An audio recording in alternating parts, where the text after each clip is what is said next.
부활하지 않았으면 하는 사람들도 많잖아요. 저거 살아나면 안 되는데 그런 사람들도 많단 말이죠. 안녕하십니까. 맥모닝 상담소입니다. 오늘도 명동에 사무실을 갖고 계시는 가톨릭 영성심리 상담소장 홍성남 신부님과 함께합니다. 신부님 네, 안녕하세요. 안녕하세요. 네. 이 때로는 우리 보통 평범한 사람들이 네. 결혼을 한 분들은 내가 결혼을 안 했으면 어땠을까? 대부분은 지금보다 나았을 거라고 생각을 해요. 예. 그리고 또 결혼을 안 한 분들은 내가 결혼을 했으면 어땠을까? 그런 생각을 하신단 말이죠. 예. 근데 많은 분들이 이제 신부님께 질문을 드리는 것 중에 하나가 신부님은 결혼을 할 걸 그랬다. 안 하기를 잘했다. 예. 어떤 생각을 많이 하고 계실까? 결혼했으면 아마 이혼당했을 거다라는 생각을 자주 해요. 그거는 결혼 안 하신 거. 결혼 안 하길 그러니까 너무 잘했다. 그런 후회를 안 하시려고 그냥 스스로를 위로하시는. 아니 그거보다 제가 이렇게 저 상담하면서 이제 많은 부부들을 봤는데, 네. 남편 역할을 할 자신이 없더라고요. 그거를 제가 느끼겠어요. 가정적인, 그러니까 남편이 돼서 돈을 벌어서 가족을 부양하고 그럴 자신이 없더라고요. 그런데 신부님 우리가 그러니까 제가 하고 싶은 게 너무 많아서. 근데 우리가 주님의 기도에 네. 이제 하루하루 그야말로 저는 그 얘기가 참 좋아요. 데일리 브레드라는 말, 일용할 양식을 주셨는데 그냥 열심히 살면은 그 삶이 영이 되는 거 아닐까요? 아닌 것 같더라고요. 아니에요? 예. 너무 많은 그 가정들이 막 부침하는 걸 보면서 네네네. 야, 이거 쉽지 않구나. 가장의 역할을 하는 게 정말 쉽지 않구나 하는 생각이 들고요. 근데 신부님 주변에 비슷한 분들 혹은 형제들이 다 결혼해서 그런 대로 살잖아요. 그런 대로 못 살더라고요. 그래요? 예. 젊었을 때는 좀 반짝하다가 남자들이 나이가 들어가면서 이렇게 상승세를 타다가 직장에서 밀려나거나 뭐 퇴직하거나 그러면 그때부터 막 극강화를 하는 거예요. 하락세를 들어가는데 일단은 중년기에 들어가면 애들도 아빠를 안 보려고 그러고 와이프도 남편보다는 걔를 더 이뻐하고 이런 일들이 생기더라고요. 그걸 보고 이제 제 친구들이 제 또래들이잖아요. 이제 은퇴를 한 지 이제 꽤 된 친구들이 있는데 집에서 삼식이 소리 안 들으려고 어떻게든 밖에 나가서 일거리를 찾는다. 그런 얘기 해요. 그러니까 이제는 급여가 문제가 아니고 그냥 일이 있는 것 자체가 중요하다라고 얘기를 하더라고요. 근데 맞벌이를 안 한 여성들은 직장을 다녔거나 안 다녔거나 다 씩씩하게 사는데 왜 남자들은 그럴까요? 남자들은 명함이 되게 중요해요. 명함? 그러니까 퇴직하고 난 다음에는 명함이 없어지잖아요. 그렇죠. 그러니까 남자들끼리 모이면 이제 제일 먼저 이렇게 묻는 것 중에 하나가 뭐 나이가 몇이냐 이런 걸 묻는데 그거는 동등하게 가진 게 많을 때는 나이를 따져요. 대우를 해주려고. 근데 일단은 내가 갖고 있는 게 얼마나 되느냐가 되게 중요하고 그러니까 예를 들어서 내가 돈이 별로 없는데 골프 치는 사람들 모임에 끼일 수가 없죠. 그렇죠. 근데 회사 다닐 때는 골프를 쳤는데 회사를 그만두고 나니까 골프 칠 여력이 없어요. 그러면은 그 그룹에서 내려와야 되는 거예요. 쓸쓸하죠. 네. 근데 이게 대기업이나 뭐 과거에 좀 한가닥 했던 분들이 더 힘들어 하더라고요. 그럼요. 네, 대우를 못 받으니까. 그리고 그런 누린 게 많았기 때문에 그렇죠. 분명하게 그런 분들이 또 멤버로 들어오면은 멤버들이 힘들어해요. 그 무의식 중에 어떤 대우를 바라니까 그러니까 멤버에서 이제 잘라버리는. 그래서 남자들이 사회적으로 성공했던 사람일수록 노년이 힘들. 아, 그런가요? 네. 예, 그래서 이게 근데 그런 모습을 보면서 야, 이게 결혼이라는 게 절대 쉽지 않고 신혼 때 반짝 좋았지. 애기들이 어렸을 때가 좋았지. 애들이 크고 속색이고 뭐 이 긴 과정을 보니까 전 그거 감당을 못할 것 같다는 생각이 들고 만약에 결혼했어도 이혼을 당했을 것 같다는 생각. 이렇게 겸손하신. 현실적으로 저는 돈 버는 데보다도 이제 제가 하고 싶은 일이 많아서 그런 거에만 빠져 있으면은 어떤 와이프가 좋아하겠어요. 아마 버림받았겠다 그 생각이 들어서 어이구. 네, 저는 그냥 신부가 아니더라도 혼자 살았을 것 같아요. 그냥 제가 하고 싶은 거 하면서. 근데 사람들은 다 자기가 살아보지 않은 방법을 조금 두려워하는 것 같아요. 결혼한 사람들은 어머 독신으로 어떻게 살지? 아이들도 없고 남편도 없고 어떻게 살지? 근데 근데 결혼 안 제 하고 문제가 뭐냐면 상담을 하면서 네. 가정생활에 안 좋은 얘기만 들었잖아요. 네네. 그러니까 부정적인 게 너무 많이 이렇게 정보가 들어와서 일단 가정생활 그러면은 뭐 단란하고 좋네 이 생각보다 불편하다 그 느낌이 먼저 들어오는 거예요. 그래서 제가 그래서 젊었을 때 신학교 들어가기 전에 그때 20대였을 때는 꿈이 프랑스에 가서 몽마르 뚫어온다고 해서 그림 그리는 게 꿈이었어요. 그림은 그릴 줄 아세요? 미대 가려고 그랬거든요. 오, 네. 아유 죄송합니다. 네, 제가 제가 중학생 때부터 뭐 이거는 얘기 안 하는데 중학생 때부터 이렇게 그 전국대에 나와서 입상도 하고 그러셨어요? 네, 그래서 선생님이 미대를 가라고 추천도 해주셨고 그림을 그리고 싶었는데 저희 근데 왜 하필 또 몽마르 때 가서 그 저기 푼돈 받아가지고 추상화 그려주는 거 그런 거 하시려고요? 자유롭게 사는 게 너무 좋아 보여서 그래서 그냥 그림 그려서 그걸로 이렇게 뭐 그냥 내 마음대로 이렇게 사는 꿈을 굉장히 많이 꿨죠. 네. 그냥 그런 꿈을 갖고 있는 사람을 누가 좋아하겠어요? 그 꿈으로 생각하시면 되죠. 아니, 근데 지금 왜 이렇게 쓸데없는 얘기를 지금 이미 다 70 되신 신부님께. 예. 뭐 다시 태어나서 뭘 하겠냐 그러면 저는 정말 그림을 그리고 싶어요. 아, 그래요? 예, 저는 프랑스가 좋은 게 거기는 그 개성 집단주의보다 굉장히 개성주의가 그렇죠. 강하잖아요. 네. 그런 분위기 안에서 그냥 내가 하고 싶은 거 다 하면서 살고 싶다라는 그런 욕구가 아직도 있죠. 글쎄 그런 걸 보면은 참 그 가족을 부양하고 책임지고 그야말로 일상의 삶을 살아간다는 것이 얼마나 이건 위인의 삶인가. 저는 그래서 남편들을 보면 존경스럽더라고요. 네. 야, 참 대단하다. 어떻게 네. 그 무거운 짐을 끌고 네. 지금까지 왔을까. 네. 네, 안 됐다는 생각도 들고 대단하다는 생각도 드는데 되고 싶은 생각은 전혀 없어요. 지금이 좋아요. 지금이 좋아요. 행복하셔서 다행입니다. 네. 자, 오늘의 상담으로 들어가겠습니다. 이 시간에 신부님의 말씀을 들어보고 싶으신 분은 아래 메일 계정으로 보내주시기 바랍니다. 자, 이런 내용이 왔습니다. 중년 이후에 남자, 여자의 삶은 참 다른 것 같습니다. 단적으로 여자들은 그동안 못 만났던 친구들과의 모임이 잦아지고 남자들은 이런저런 이유로 친구들 만남이 좀 줄어드는 것 같습니다. 남자들은 또 꼭 술을 마시지만 여자들은 커피 한 잔 놓고도 몇 시간을 얘기할 수 있죠. 어쩌다 늦게 들어온 남편한테 무슨 얘기했냐고 물어보면 답은 꼭 별 얘기 안 했어.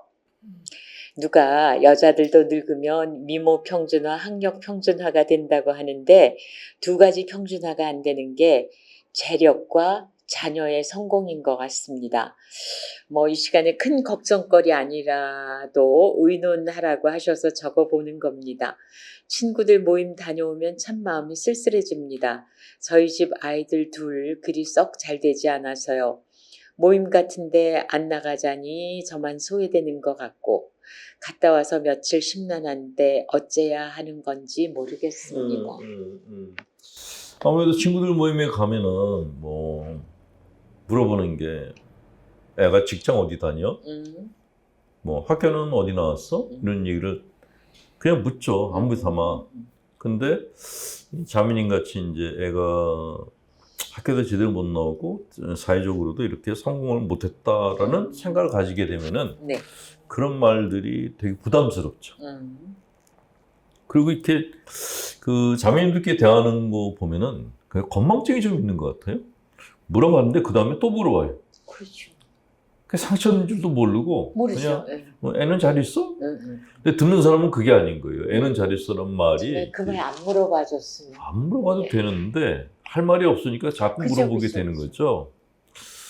근데 이 자매님이 이제 그 애들 때문에 이 모임을 나가야 될지 말아야 될지 모르겠다라고 생각하시는데 일단은 이 자매님이 아이들이 잘 됐다 못 됐다라고 생각하는 그 기준이 뭔지를 제가 잘 모르겠어요. 여자들은 다 아는데. 그러니까 뭐 좋은 대학 나와서 좋은 직장 잡고 네. 뭐 좋은 연봉 배우자 센데. 만나가지고 네. 그거를 이제 성공이라고 네. 생각한다면은 우리 애는 뭐 이렇게 그 좋은 직장도 아니고 좋은 대학도 안 나오고 그랬으니까 뭐 자랑할 게 없어라고 생각하는데 그런 생각을 갖고 있으면은 애들이 굉장히 슬프겠다라는 생각이 들어요. 엄마 눈에 안 차는 자식이 돼야 돼. 그렇죠. 그러면 엄마가 자기들을 보는 눈빛이 있거든요. 그런 그 눈빛을 받고 자라는 애들의 마음이 어떨까? 그 생각이 들고, 그러니까 엄마가 너무 자기 생각만 하는 거 아닌가. 니들이 내가 남들한테 자랑하지 못할 창피한 애들이야 라는 그 얘기를 지금 하고 있는 거잖아요. 그렇죠. 네, 그 바닥을 뜯어먹는 그러니까 자식들은 그냥 창피한 자식의 자리에 있어야 되니까 걔들은 곤욕스럽죠. 그렇죠. 이게 꼭 남들한테 자식을 낳는데 내가 내 자식이라고 말을 못하는 거하고 비슷한 상태에 있는 거예요. 그러면 애들 입장에서 그러면 엄마를 어떤 눈으로 볼까?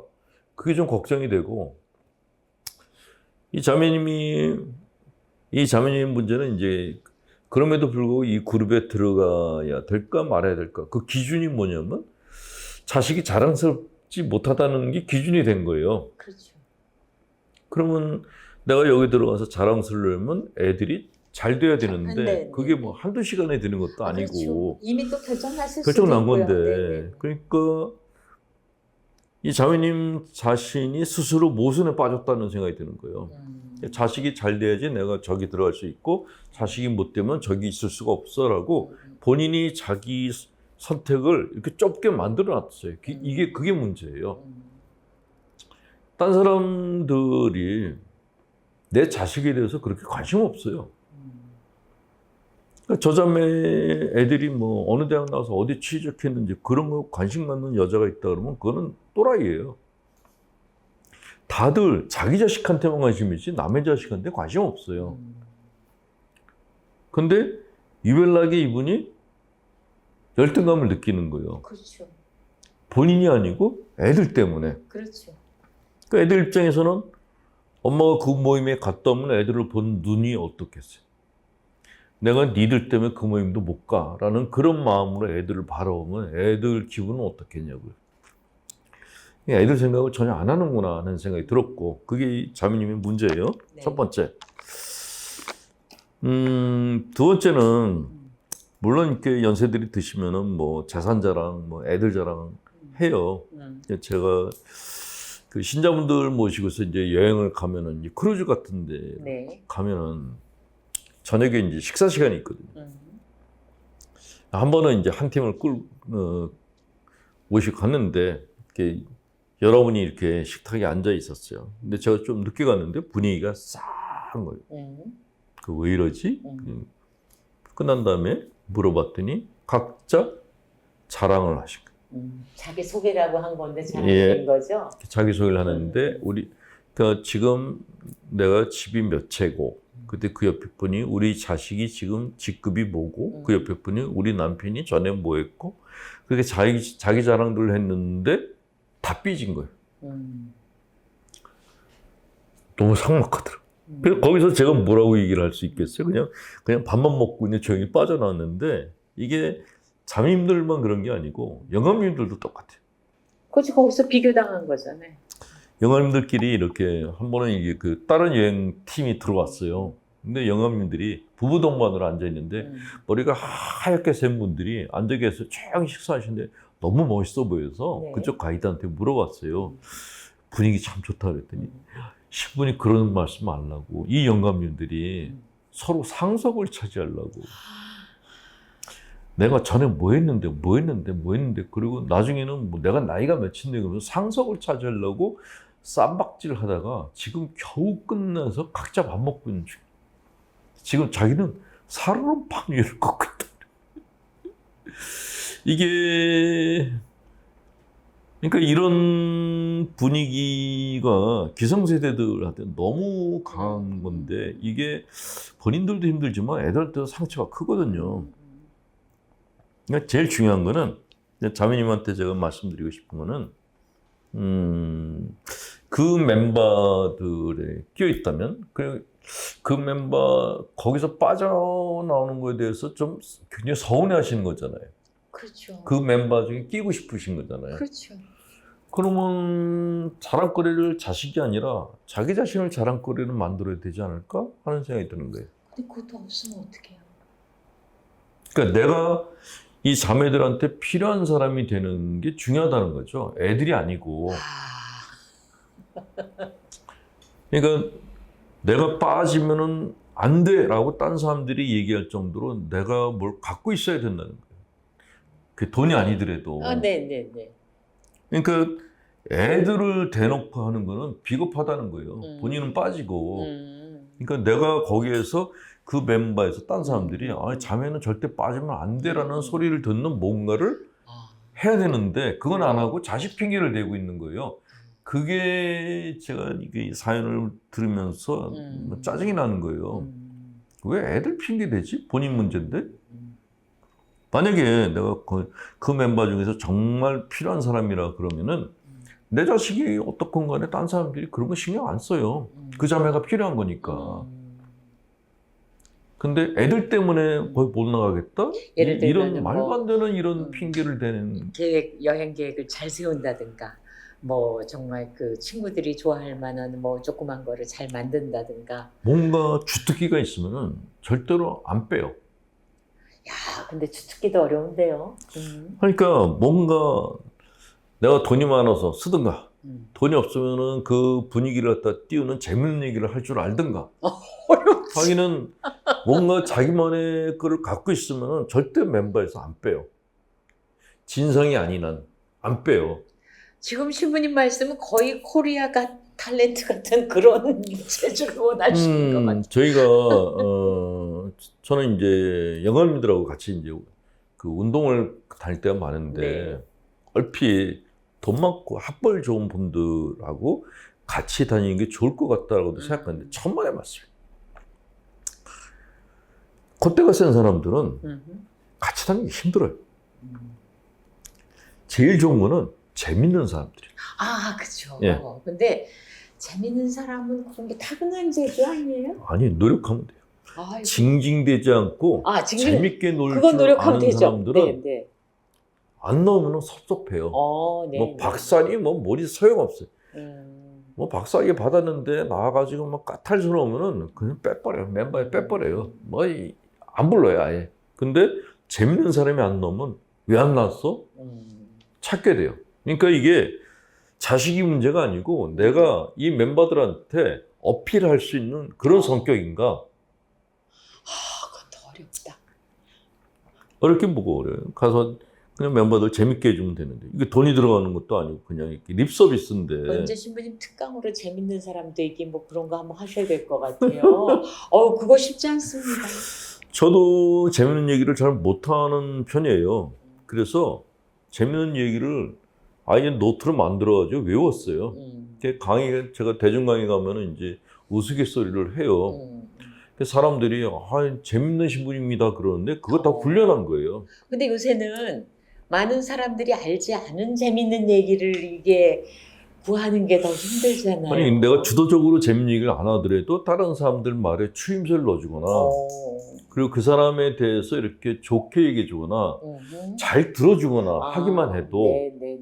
아, 그거 중요한 언제, 사람이 된다는 그거 거죠. 언제 한번 예. 특강하셔야 되겠다. 근데 그런 거에 대한 노력이 없이 애들 때문에 창피해서 저 모임은 못 나가겠다. 그러면은 그건 좀 아닌 것 같다는 생각이 드는 거예요. 그 제가 자매님한테 이런 얘기를 해드리고 싶은데 내가 그 모임에 안 나간다고 할 때 그 중에 몇 사람이나 나를 붙잡을까? 그거 한번 생각해 보셨으면 좋겠어요. 네. 내가 일반적인 이거야말로 뼈 때리는 예, 이야기이십니다. 저희 그 일반 대중 강의할 때도 그런 얘기를 해요.